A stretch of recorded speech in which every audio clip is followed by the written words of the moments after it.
네, 오늘은 대강절의 네 번째 주일입니다. 즉 성탄절의 바로 전주일이에요. 아시죠? 대강절이 총 성탄절까지 4주 전부터 하나씩 띠임을 가지고 우리가 이야기를 나누었습니다. 가만 봤더니 오늘이 이제 네 번째 주고 마지막입니다. 이제 내일이 성탄절이에요. 대강절은 끝이 납니다. 그러니까 오늘까지 해서 대강절의 이야기를 마무리 지어야 되는 겁니다. 그 의미들을 2000년 전에 이 땅에 오신 예수님을 기억하고 다시 오실 예수님을 우리가 기다리는 절기인데 오늘이 정말 마지막입니다.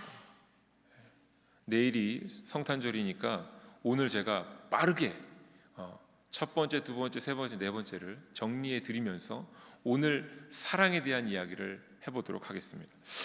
대강절의 네 가지 주제를 여러분 아실 텐데 첫 번째 주가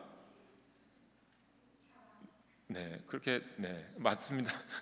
맞다고 틀렸어요. 그런데 첫 번째는 소망입니다. hope. hope입니다. 너무 갑자기 얘기해서 제가 다 당황했어요. 첫 번째 주는 소망입니다. 우리가 바라는 것을 소망으로 삼았으면 좋겠지만 사실 대강절에서의 소망은 하나님께서 바라는 것을 우리가 소망으로 삼는 겁니다. 그래서 우리가 원하는 걸 소망으로 삼으시면 절대 안 됩니다. 하나님께서 예수님을 이 땅에 보내셨을 때 하나님께서 우리를 향해 간절히 바라셨던 것이 있어요. 그것이 진정 우리의 삶을 살리게 하는 우리에게 참 소망이 되는 겁니다. 자, 하나님께서 하나님 백성들에게 간절히 바라셨던 것이 무엇인가요? 아실 겁니다. 우리 사실 굉장히 잘 알고 있습니다. 무엇입니까? 하나님께서 우리에게 바라시는 것, 바로 하나님을 우리가 온전히 아는 것인데 창조주 하나님이 우리의 하나님이신 것과 그 하나님이 우리의 아버지시라는 것을 온전히 알고 깨닫고 믿고 살아가는 것, 하나님은 이것을 우리에게 처음부터 원하셨습니다. 이것이 하나님의 소망입니다. 광야에서 이스라엘 백성들을 향해서 품으셨던 소망과 같은 소망입니다. 사실 하나님께서는 하나님의 백성들을 향해서 품었던 소망이 한 번도 바뀐 적이 없습니다. 이 세상이 창조됐을 때부터 지금까지 한 번도 우리를 향한 소망 가운데 하나님은 당신의 소망을 바꾸신 것이 없습니다. 변한 적도 없습니다. 하나님께서 말씀하시는 겁니다. 내가 너희의 아버지다. 너희는 내 자녀들이다. 내가 너를 절대로 떠나지 않을 것이야. 내가 너희와 영원히 함께할 것이야. 나와 함께하자. 나의 말을 들어라. 그리고 나와 이 모든 신앙의 여정을 함께 나가보자 하시는 겁니다. 이것이 하나님의 소망이었습니다. 하나님의 백성들이 하나님이 누구신지 제대로 알고 이를 믿고 의지하여 살아가는 것이 하나님께서 가장 바라던 소망이고 사람들을 향한 믿음이기도 하셨습니다. 그런데 이스라엘 백성들이 가만히 보았더니 하나님을 자신들이 필요할 때에만 찾습니다. 필요에 따라서만 하나님을 떠올리고 하나님의 이름을 불렀습니다. 그리고 우리의 삶을 보았더니 우리도 하나님을 필요에 따라서만 찾을 때가 많습니다. 그렇죠? 예수님께서 물이 변하여 포도주가 된 사건을 직접 드러내시면서 이적만을 바라보지 말라고 우리에게 말씀해 주셨어요. 왜 이와 같은 이적을 드러내셨습니까? 제자들의 믿음 없음을 다시금 세워주시고자, 그들에게 믿음 없음을 다시 믿음 있음으로 바꿔주시고자 물이 변하여 포도주가 되는 사건을 먼저 행해 주셨습니다. 그랬다면 이 사건을 통해 예수님의 마음을 헤아려야 되는데 사람들은 여전히 이적만 관심을 갖습니다. 그들의 믿음을 세워주셨던 예수님의 마음은 온데간데 없이 결국 이적만 관심을 갖습니다. 그런데 우리는 말씀을 통해서 이것을 배웠으니까 우리는 절대 이것을 잊으면 안 되겠지요. 성경에 나와 있는 모든 이적들은 전부 다 우리의 믿음을 세우기 위해서 도와주시는 하나님의 도움의 손길이었다라는 겁니다.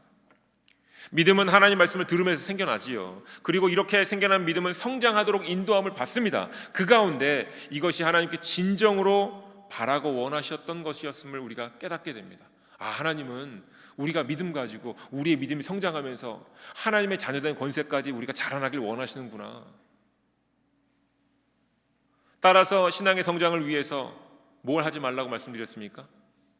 대강절의 첫 주에 편한 사람들만 만나지 말라고. 그렇죠? 불편한 사람들 피하지 마시라고. 세상은 너무 복잡해. 너무 정치 얘기 많이 해. 세상 사람들과는 대화가 안 돼. 나는 교회 사람들과만 얘기할 거야. 나는 속회 사람들하고만 얘기할 거야. 난 교회 가서 내가 좋아하는 사람들하고만 얘기할 거야. 그렇게 하면 우리가 굉장히 거룩하고 안전하고 뭔가 세상과는 구별된 사람처럼 보이지만 아니요. 그렇게만 신앙생활을 하면 결국에 세상에 있는 바이러스 하나가 교회에 딱 들어오면 교회 무너집니다. 우리가 믿음 없어 보이는 사람, 정치 얘기만 하는 사람, 맨날 불평만 하는 사람, 그 사람들 찾아가서 얘기해야 되지 않겠습니까? 우리가 갖고 있는 신앙을 얘기해야 되지 않겠습니까? 때로 이야기가 불편해질지라도 그거 감당해야 되지 않겠습니까? 참아내야 되지 않겠습니까? 그 가운데 우리의 믿음이 커지는 겁니다. 우리가 편한 사람, 좋은 사람, 아는 사람만 만나다 보면 우리의 믿음은 어린아이 수준에서 벗어나지 못합니다. 그거 하지 마셔라 라고 말씀을 드렸습니다. 하나님과 함께 광야의 여정을 걷는 거예요. 하나님께서 그들을 꽃길만 걷게 하셨으면 그들의 믿음이 자랐겠습니까? 아니요. 하나님께서는 그들을 광야의 여정을 걷게 하시면서 그들의 믿음을 세워주시고 믿음을 시험도 때로 하시고 그들의 믿음이 성장하는 걸 보면서 기뻐하셨다라는 겁니다. 이것을 우리도 잊지 말아야 할 것입니다. 이것이 하나님의 소망입니다. 자, 두 번째 주, 대강절의 두 번째 주는 평화이자 준비의 주간입니다. 이 땅에서 사람들이 원하는 평화는 어떤 평화요? 내 몸 아프지 않고, 우리 가정에 문제 없고, 사업에 문제 없고, 자녀들 직장 열심히 잘 다니고, 문제 없으면 가장 좋은 것. 이거는 세상이 말하는 평화입니다. 육체적인 평화, 그 다음에 정신적인 평화입니다. 그런데 성경에서 말하는 예수께서 확정하신 평화는 어떤 평화냐? 사후에 경건한 자가 얻게 되는 평화입니다. 즉 죽음 뒤에 경건하다 일컫는 자, 믿음으로 의롭다 칭함을 받게 된 자가 천국에서 누리는 그 평화를 이 땅에서 누릴 수 있다라는 겁니다. 오병이어의 사건을 통해서 사람들이 배가 불러서 예수님을 쫓아갑니다. 예수님께서 말씀하셨어요. 너희들이 날 쫓은 까닭은 배가 불렀기 때문이다. 무슨 얘기입니까? 배는 시간 지나면 다시 고파지지요. 육적인 것은 시간이 지나고 나면 다 사라지는 것들입니다. 눈에 보이는 이적을 쫓으면 또 다른 이적을 쫓게 될 수밖에 없고, 이적의 크기 혹은 내 감정의 놀람의 정도에 따라서 더 큰 것, 더 멋져 보이는 것, 더 굉장해 보이는 것을 쫓게 될 수밖에 없다라는 겁니다. 예수님 그거 하지 말라고 얘기하신 겁니다. 영적인 것, 하나님의 나라 일을 행하라 라고 말씀하셨습니다. 하나님의 일이 무엇입니까? 다른 것 아닙니다. 바로 하나님께서 보내신 일을 믿는 것이다 라고 예수님께서 말씀하셨습니다. 하나님이 보내신 이 누구이십니까? 예수 그리스도시죠. 예수님은 말씀이 육신이 되신 분이십니다. 그러니까 쉽게 풀어보면 이거예요.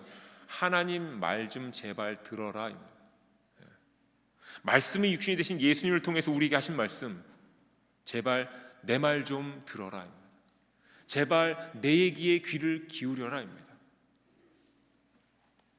자, 제가 이런 예를 앞으로도 많이 드릴 텐데요. 우리가 다윗 왕 좋아하잖아요. 그렇죠? 어린 다윗을 좋아합니다. 골리앗을 이겼어요. 믿음으로. 그리고는 모든 전쟁에서 승리합니다. 그리고 이스라엘을 대표할 만한 왕이 됩니다.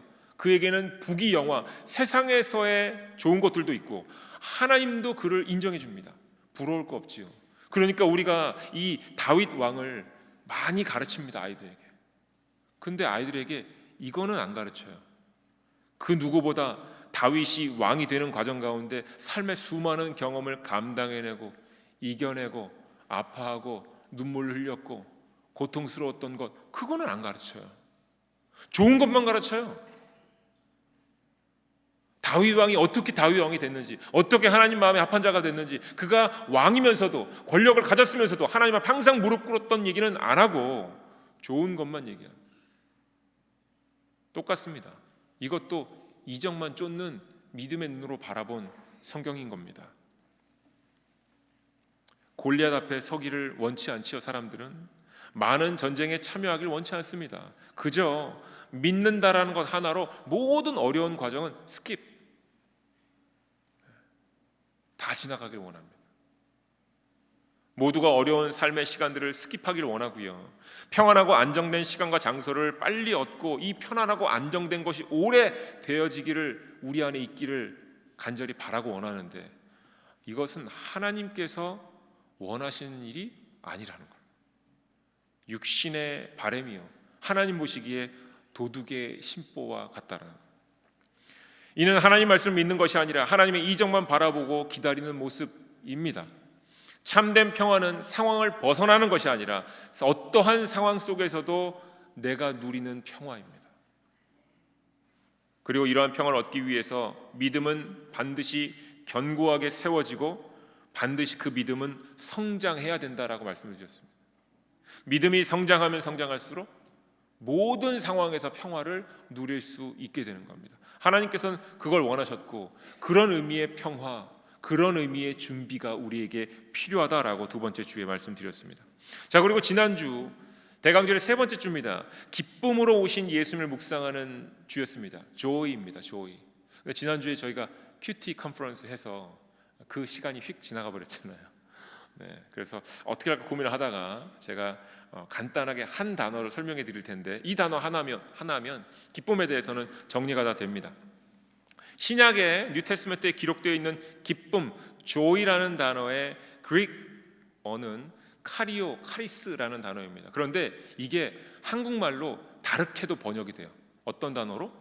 은혜라는 단어로 번역됩니다. 그래서 grace, joy의 뿌리가 같아요. 모르셨죠? 우리가 죄 때문에 죽어야 하는 사람인데 예수 때문에, 예수의 생명 때문에 살았잖아요. 내가 죽어야 하는데 나 같은 죄인을 살려주셨습니다. 하나님 감사합니다. 이것이 하나님의 은혜입니다 하는 순간에 은혜, 그레이스도 느끼지만 동시에 기쁨이 차오르죠. 그래서 이 두 단어가 같은 뿌리를 갖고 있습니다. 그래서 이 두 개를 같이 쓰는 거예요. 원래 죄로 인해서 죽을 수밖에 없는 존재임을 깨닫는 사람이 예수님으로 인해서 영생을 얻게 된 그 감사의 상태, 은혜의 상태가 바로 기쁨의 상태입니다. 한 가지를 더 말씀드리면 설교 끝나고 나가실 때, 여러분께서 나가실 때 목사님 오늘 참 은혜 받았습니다 할 때 저는 여러분의 눈을 봅니다. 네. 무슨 얘기인지 아시죠? 은혜 받았습니다 하는데 눈 안에 기쁨이 없으면 가짜예요. 네, 진짜예요. 네. 미국 교회 가서 제가 설교하면 I like your sermon, I like your idea 이렇게 얘기해요. 그럼 제가 딱 그때 느껴요. 이 친구가 너 설교하느라 수고했어. You did a good job. 이 의미예요. God's word touched my heart. 이 얘기가 없는 거예요. 내 안에 기쁨이 내가 오늘 몰랐는데 알고는 있었지만 잊어버렸는데 내가 오늘 설교를 듣는 가운데 하나님 말씀에 전 죄인입니다. 죽을 수밖에 없었는데 오늘 이렇게 저를 살게 하신 게 God's grace. So joyful moment. 그 의미로 은혜 받았습니다 하는 거예요 원래는. 근데 만약 그거 없이 여러분 그냥 나가시면 형식적으로 그냥 그것도 감사한 일인데 사실 목사님 은혜 받았습니다 하는 얘기는 목사님 오늘 설교하느라 수고했어요. 네, 이런 의미가 되는 거예요. 제가 오늘 나갈 때 여러분의 눈을 1부, 2부 때 제가 이 얘기를 했더니 다른 분들께서 그 얘기를 안 하고 아무 얘기 안 하고 무슨 얘기를 해야 될지 잘 모르겠네요. 그래서 나가시는 분들이 계셨고 오늘 너무 기뻤습니다 이렇게 하면서 나가시는 분들이 계셨습니다. 3부는 어떻게 하는지 제가 보도록 하겠습니다. 자, 이제 마지막 4주입니다. 대강절의 네 번째, 예수님으로 확증된 사랑에 대해서 우리가 묵상하는 날입니다. 그래서 제목을 이렇게 제가 정해봤어요. 여러분 무슨 일을 하고 싶으십니까? 우리가 예수님을 믿고 하나님 아버지를 믿으니까 이 믿음이 생기면 우리 안에 하나님 아버지께 뭔가 기쁨 드리는 일을 하고 싶은 마음이 생겨요. 그렇죠? 네. 그래서 제가 여러분께 여쭤보는 거예요. 여러분 하나님 앞에서 무슨 일 하고 싶으십니까? 자, 요한복음 15장 1절에 나는 포도나무요 내 아버지는 농부다라고 말씀하신 것은 괜히 하신 말씀이 아닙니다. 하나님을 믿음으로, 예수님을 믿음으로 단순하게 많은 열매를 맺으라 정도의 얘기가 아니라는 거예요. 예수 그리스도 옆에 붙어서 하나님께서 계속 농부니까 영양분도 주고 해도 주고 빛도 주고 물도 주고 할 때 그걸 먹고 자라나야 되는 게 우리의 의무입니다. 피할 수 없어요. 자, 제가 여러분께 여쭤보겠습니다. 예수님을 믿은 뒤에 지금까지 여러분 어떤 온전한 열매들을 맺으셨습니까? 여러분이 맺으셨던 열매들이 어떤 열매들이 있으십니까? 제가 예수님 믿고 교회 열심히 다닙니다. 제가 예수님 믿고 헌금 열심히 합니다. 이것도 사실은 열매긴 열매인데 Elementary Teaching of Christ입니다. 제가 세례교육을 할 때 꼭 이 질문을 드려요. 마태복음 3장에 세례 요한이 세례를 받으러 오는 이들에게 외치지요. 회개하라, 천국이 가까웠다. 그러니까 이 이야기를 들었던 사두개인과 바리새인들이 또 함께 나와서 세례를 받으러 옵니다. 그때 세례 요한이 그들에게 얘기합니다. 회개에 합당한 열매를 맺으라, 이렇게 얘기합니다. Produce the fruit in keeping with repentance, 이렇게 얘기합니다. 회개에 합당한 열매를 맺으라, 이렇게 얘기합니다. 자, 여기서 또 질문. 회개에 합당한 열매는 무엇입니까? 회개에 합당한 열매는 혹시 성령의 열매랑 헷갈리시면 안 돼요. 제가 이 질문을 하면 반드시 10분 중에 9분은 성령의 열매를 얘기하시는데 성령의 열매가 아닙니다. 아직 성령이 등장하지 않았죠. 마태복음 3장에는. 그렇죠? 자, 성령의 열매는 빼놓고 이 회개에 합당한 열매는 누가복음 3장에 나와 있습니다. 같은 본문의 말씀인데 어떤 내용이냐면 옷을 2벌 갖고 있으면 1벌을 나눠주고, 음식을 내가 일용량씩 이상 충분히 갖고 있으면 그 음식 남을 나눠주고, 세리들은 정해져 있는 세금 이외에 다른 건 걷지 말고, 군인들은 힘으로 남의 것 뺏지 말고 내가 받는 봉급만 받아라. 이 얘기 예수님께서 이 얘기를 하세요. 그 얘기는 뭐냐면요, 모세의 오경을 통해서 하나님께 주셨던 그 말씀 가운데 가장 기본이 되는 것을 하라는 겁니다. 저 이것 때문에 죄를 졌어요. 말씀 봤더니 제가 이게 죄네요. 죄송합니다. 다음부터 안 그러겠습니다. 이거 하라는 얘기예요. 회개에 합당한 열매. 왜냐하면 바리새인들, 서기관들이 그거에만 집중하다 보니까 나중에 어떻게 바뀌었냐면 내가 이거 제일 잘 지켜, 이거잖아요. 자신의 의의를 막 드러내는 거잖아요. 누구보다 내가 말씀 잘 지켜, 나보다 믿음 좋은 사람 없어, 이렇게 얘기하는 거죠. 원래의 이 성경 말씀의 근본은, 취지는 우리가 말씀을 통해서 우리 안에 잘못된 것들을 발견하고 하나님 마음을 이해하는 것인데, 이거는 온데간데 없어지고 내 의만 드러내고 있으니 문제가 된 거죠. 그러니까 회개에 합당한 열매를 맺어라라는 얘기는 원래 back to the basic, 기본으로 돌아가라, 이런 얘기입니다. 자, 회개에 합당한 열매, 하나님 말씀을 바탕으로 밝히 드러나는 죄들을 찾아서 고백하는 겁니다. 죄에 대해서 이해하고 죄를 구별하고 죄를 고백하고 용서를 구하는 것이 회개에 합당한 열매입니다. 그런데 예수님을 알고 있다면, 예수님을 믿고 있다면 이런 열매가 있어야 되는 건 기본인 겁니다. 이거를 아무리 잘해도 이건 그냥 기본인 거예요. 감사한 것은요, 예수님을 믿으면 이런 열매를 맺고 싶으니까 말씀도 보고 율법도 지켜보려고 하는 거죠. 이건 감사한 일입니다. 그런데 여기서 우리가 또 하나 질문은, 세례 요한이 이렇게 한 뒤에 예수님이 세례 요한에게 가서 세례를 받으십니다. 그런데 이제 세례의 의미를 완벽하게 예수님께서 업그레이드, 바꿔놓으시는 거예요.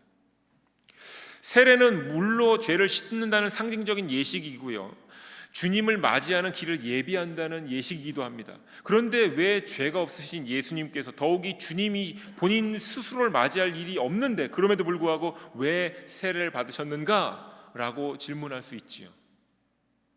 사실 세례 요한이 그 질문을 한 겁니다. 내가 당신에게 세례를 받아야 할 텐데 왜 나에게 오십니까? 그랬더니 예수님께서 하셨던 얘기는 마태복음 3장 15절에 이제 허락하라, 우리가 이와 같이 하여 모든 의를 이루는 것이 합당하니라 라고 말씀하십니다.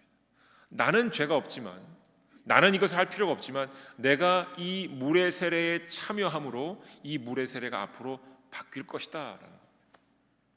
그리고 이것이 성령 세례까지 연결될 것이다. 예수님께서 완벽하게 바꿔놓으신 겁니다. 예수님께 세례를 받으신 것 충분히 이해할 수 있습니다. 예수님께서 우리의 믿음을 위해서 기존에는 죄를 고백하고 회개하는 정도, 죄를 깨닫고 우리가 죄의 삭스로 사망할 것임을 알게 되는 정도의 삶에서 이제 우리의 신앙을 업그레이드 시켜주시려고 그 세례에 참여하시는 겁니다. 그리고는 이제 사람은 죄를 깨닫게 해주면 죄를 깨닫고 죄를 고백하고 죄에 대한 용서를 구하는 것은 할 수 있지만 그 이상을 못하는데 그 이상을 하게 하시는 겁니다. 그게 바로 죄의 유혹을 구별해내고 죄를 이겨내고 죄를 쫓아내는 일까지 나아가게 하는 겁니다. 예수님의 인도함을 받아야만 이런 일들이 가능한데 그거를 하시려고 일부러 물의 세례에 참여해 주신 겁니다. 자, 이와 같은 일이 있으면 사람은 자연스럽게 주님과 함께 동행하는 삶을 살게 되는데, 로마서에서는 이 세례를 뭐라고 얘기하냐면 예수와 함께 죽고 예수와 함께 산다. 갈라디아서 3장 27절에서는 세례를 통해서 예수 그리스도의 옷을 입었다라고 표현하고요. 베드로전서 3장 21절에서는 더러운 것을 제하여 버림 정도가 아니라 이제 우리 안에 선한 양심을 강구하게 된다 이렇게 얘기합니다. 그래서 우리가 예수님을 믿고 세례를 받으면 나도 뭔가 하고 싶다 이 마음이 드는 거예요. 이 설명을 제가 조금 길게 해드린 겁니다. 회개에 합당한 열매를 맺고자 하는 마음이 생기는 거고요. 이제는 내가 무언가 하나님께 기쁨을 드리는 아들이 되고 싶다, 딸이 되고 싶다 하는 마음이 생기는 겁니다. 강한 의지가 생기는 겁니다. 이것은 전혀 이상한 모습이 아니고요, 당연한 모습입니다. 우리가 인도함을 받고 있다면 믿음이 액티브하게 바뀌는 겁니다. 따라서 믿음은 성장할 수밖에 없습니다. 그래서 말씀드린 거예요. 성장하고 있지 않다면 지금 뭔가 문제가 있다라는 겁니다. 전에 말씀드렸어요. 공격적인 표현이기도 하지만 예수님께서 이 땅에 육신을 입고 오심으로 말미암아 모든 사람은 변화를 강요받습니다. 변화를 강요받는 겁니다. 변하지 않을 수 없어요. 자, 예수님은 포도나무고 내 아버지는 농부라고 말씀하신 것은요, 가진 우리가 예수님이라는 포도나무에 붙어 있어야 하는 존재들이고 동시에 농부이신 아버지께서 포도나무를 자랄 수 있도록 여러 가지를 해주시는데 그 모든 것들이 우리에게 주어지는 것을 말합니다. 그러니까 제발 예수님 곁에서 떨어지지 말라라고 요청한 겁니다. 예수님의 나무에 붙어 있으라. 그리고 예수님께서는 이렇게 말씀하시죠. 내 안에 사랑 안에 거하라 이렇게 말씀하셨습니다. 자, 오늘 본문의 핵심인데요, 내 안에 거하라는 게 그냥 단순히 stay with me or in me 이 정도의 얘기가 아니라는 겁니다. 거하라는 의미의 헬라어가 메노라는 단어인데 이것은 머무르다, 거주하다라는 의미가 있지만 조금 더 강하게 출발하지 않다, 참다, 계속해서 있다라는 의미입니다. 자, 이것이 어떤 의미인지 의역해서 말씀드리자면요, 어떤 한 자리에 남아 있으려고, 머무르려고 출발하지 않고 계속 뭔가를 참아내고 있는 모습입니다. 아무것도 하지 말고 거기 있어, 이 정도가 아니고요, 예수님께서 내 안에 머물라, 내 안에 거하라 라는 의미가 뭐냐면요, 나에게서 벗어나지 않도록 몸부림쳐라. 세상이 너를 유혹하고 세상이 너를 끊임없이 속일지라도 절대로 나에서 벗어나면 안 돼. 내 안에 머물러 있어. 몸부림쳐. 이겨내. 이 얘기라는 겁니다. 회개에 합당한 열매를 얻게 된 사람이요, 성경의 가장 기본적인 것을 합니다. 그러다가 하나님의 향한 양심, 선한 양심의 간구함을 얻어서 하나님께 기쁨 드리는 자녀가 되기를 원하는 마음으로 성장합니다. 예수님을 따르고 예수님을 가슴다 살고자 하는 마음의 사람이 됩니다. 그런 사람들에게 예수님께서 말씀하시는 거예요. 이제 내 안에 거하라, 내 안에 머물라 입니다. 이게 단계별로 지금 가고 있는 겁니다.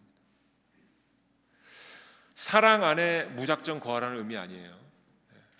내가 사랑이니까 내 사랑 안에 거해. 나는 좋고 여기는 괜찮아, 안전해. 그러니까 그냥 나하고 사랑만 하면 돼. 이웃과 사랑만 나누면 돼. 이 정도 얘기가 아닙니다. 내 사랑 안에 거하라는 예수님의 사랑이 여러분 무엇입니까? 여러분 아실 거예요. 하나님의 사랑이 무엇입니까? 하나님의 사랑이 어디서 확증되었습니까? 십자가입니다. 그렇죠?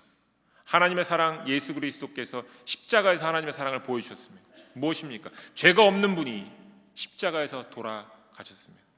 하나님의 우편에 앉아 계신 권위가 있으신 분이신데 그 권위를 내려놓으셨습니다. 하늘의 보좌를 버리시고 이 땅에 오셨습니다. 그런데 사람들과 함께 사는 정도로 머물지 않으시고요, 그 사람들 때문에 조롱과 고초를 당하셨습니다. 핍박을 당하셨습니다. 요한복음 3장 16절에 하나님이 세상을 이처럼 사랑하사라는 표현은 모든 권위를 내려놓으신 예수님, 그리고 때로 사람들 가운데 사람 취급도 받지 못하셨던 예수님의 사람들을 향한 사랑을 의미하는 겁니다. 단순한 사랑 아니에요. 내가 좋아하니까, 잘생겼으니까, 이쁘니까, 내 가족이니까 사랑하는 거예요. 그런 사랑과 성경에서 말하는 사랑이 차이가 너무나도 많이 납니다. 하나님의 사랑으로 이 땅에 오신 예수님께서 우리에게 보여주신 사랑은 자신의 모든 것들을 다 내어버리고 포기한 사랑. 그 예수님께서 우리에게 말씀하시는 거예요. 누구누구야, 내 사랑 안에 거하라. 네, 너무 좋아요 예수님. 제가 예수님 사랑 안에 거하면요, 저는 맨날 행복할 것 같아요. 그럼 사랑을 잘못 이해한 거예요. 어떤 사랑이라고요? 나를 다 버린 사랑, 한 영혼을 구원하기 위해 핍박받는 사랑, 내 권위 다 무시당해도 아무 말 안 하는 사랑. 예수님께서 너희도 이 사랑 안에 거하라 말씀하시는 겁니다.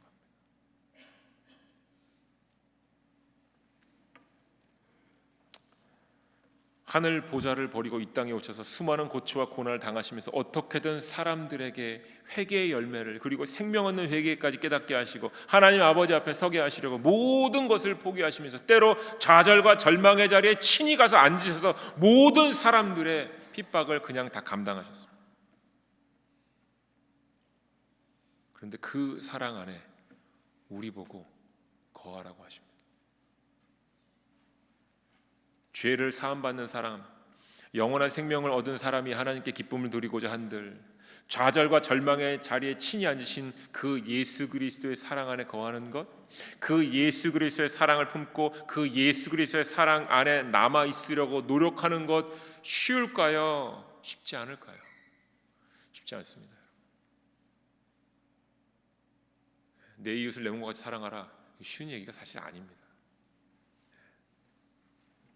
그래서 예수님께서 내 사랑 안에 거하라라고 계속 말씀하시는 겁니다. 오늘 본 말씀 가운데 8절에 사랑의 열매를 많이 맺은 것으로 말미암아 내 제자가 되리라 했습니다. 성령의 열매 많이 맺는 것으로 말미암아 내 제자가 되리라가 아니라 내가 했던 그 사랑의 열매를 너희들 똑같이 맺어야 내 제자다, 이렇게 얘기하십니다. 9절과 10절에 사랑 안에 거하라고 말씀하셨습니다. 그 사랑 다시 한번 우리가 생각해 봐야 돼요. 너희도 내 계명을 지키면 내 사랑 안에 거하리라. 무슨 계명입니까?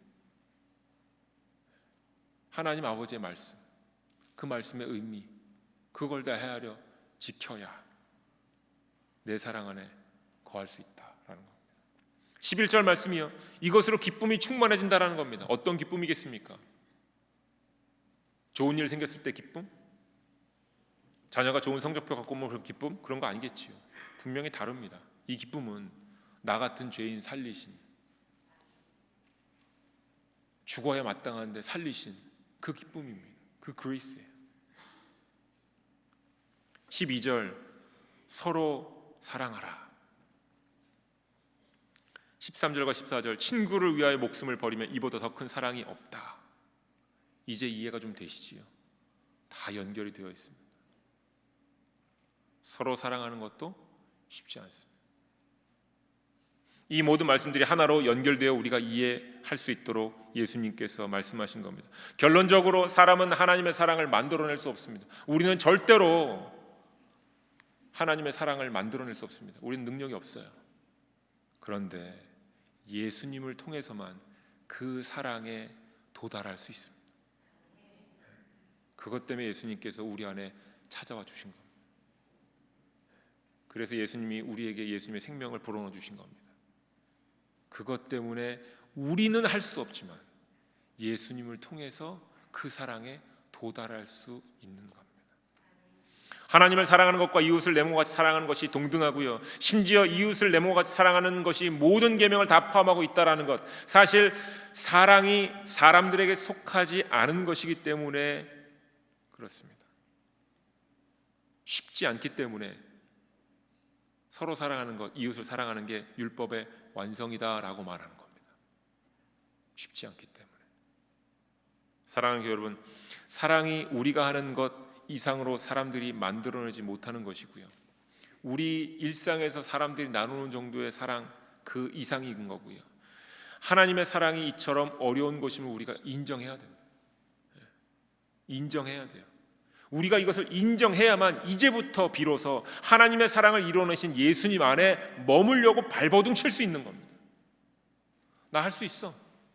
나도 믿음이 있는 걸.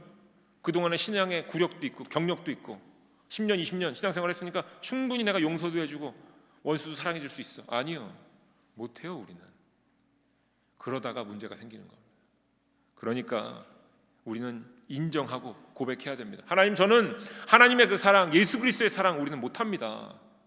그러니 제발 내가 예수 그리스도께 주신 생명을 잃지 않도록 내 안에서 떠나지 마시고 나도 예수 그리스도 안에서 떠나지 않도록 지켜주세요.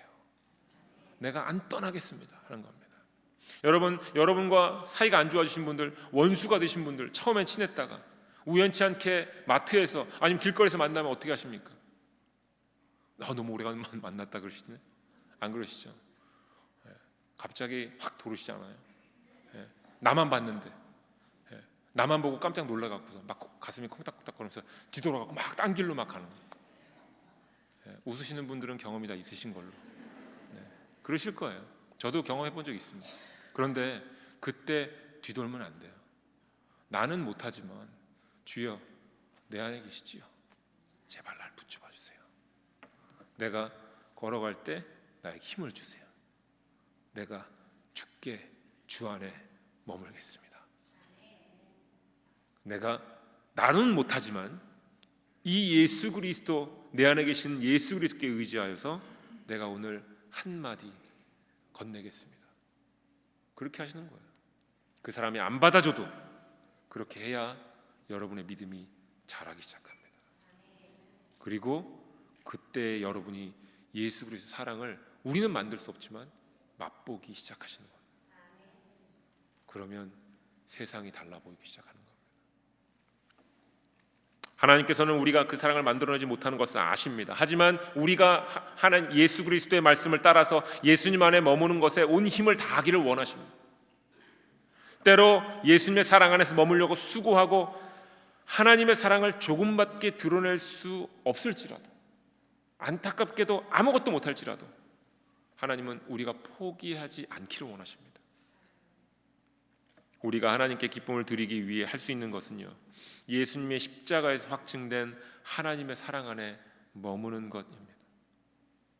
끊임없이 벗어나고픈 마음과 유혹이 찾아올 거예요. 그만두고 싶은 마음의 충동이 12번도 이상도 찾아올 겁니다. 그때마다 전심으로 예수 그리스도의 사랑 안에서 나 같은 죄인을 살리신 그 예수 그리스도의 사랑을 붙잡고는 발버둥 치면서 그 사랑 안에 남으시길, 머무시길, 떠나지 않으려고 노력하시길 주님의 이름으로 축원드립니다.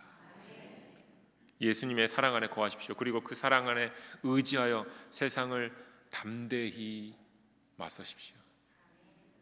사랑의 하나님께서 여러분의 믿음을 성장시켜 주실 것이고요, 이로써 하나님께 기쁨을 드리고 하나님의 기쁨에 참여하고 예수님의 사랑으로 율법을 완성하는 하나님의 자녀의 삶으로 한 걸음 더 나아가시게 될 것입니다. 말씀을 붙잡고 사랑으로 승리하시는 오늘 하루가 되시길 주님의 이름으로 축원드립니다. 기도하겠습니다. 하나님, 말씀으로 깨닫게 하신 것 감사를 드립니다. 우리를 회개에 합당한 열매를 맺게 하신 그 과정도 하나님께서 인도해 주셨고, 생명 얻는 회개, 성령의 열매까지 얻도록 인도해 주신 것도 하나님이심에 감사를 드립니다. 우리 안에 하나님을 향한 선한 양심도 회복시켜 주셔서 하나님께 기쁨 드리는 자녀가 되길 원하는 그 마음도 우리에게 허락하여 주시니 감사를 드립니다. 하나님, 하나님의 사랑 예수 그리스도의 오심이 결국 우리를 살려주셨습니다. 이것을 우리가 잊지 않고 예수님께 거하며 예수님의 사랑의 섬김을 배워서 세상에서 많은 영혼들을 주께로 인도하는 그 구원의 도구 역할을 하게 하여 주시옵소서. 우리 안에 상처, 우리 안에 아픔도 있을 줄 압니다. 하지만 하나님, 예수 그리스도를 통해 확증된 하나님의 사랑을 다시금 우리가 붙들고 그 사랑 안에 머물 때에 우리의 아픔과 고통은 치유받을 줄 믿습니다. 하나님, 우리에게 힘들게 했던 사람들, 우리에게 상처를 줬던 사건 사고들, 하나님 이제 그것을 하나하나씩 우리 앞에 놓고 예수 그리스도 안에 머물며 그 사랑을 붙들며 이제 치유의 과정을 시작하려 합니다. 하나님, 우리를 인도하여 주시옵소서. 우리의 삶이 치유되고 또한 우리와 함께 아픔을 나눴던 형제 자매들이 있다면 그들의 삶도 치유받을 수 있도록 우리를 사용하여 주시옵소서. 감사합니다. 말씀을 통하여서 사랑이 이렇게 어려운 것인데 이 사랑을 예수 그리스도를 통해서 우리 또한 따라가고 만져보고 맛볼 수 있게 하시니 이 크신 하나님의 은혜와 하나님의 뜻하심에 찬양과 영광을 돌립니다. 오늘 결단하고 다짐한 모든 하나님의 백성들에게 말씀의 놀라운 능력이 임하게 하시어서 사랑 안에 거하며 예수의 사랑 안에 거하며 사랑으로 모든 것을 완성해내고 이루어내는 달라스 종합교회 모든 교우분들이 되게 하여 주시옵소서. 예수님의 이름으로 기도드립니다. 아멘.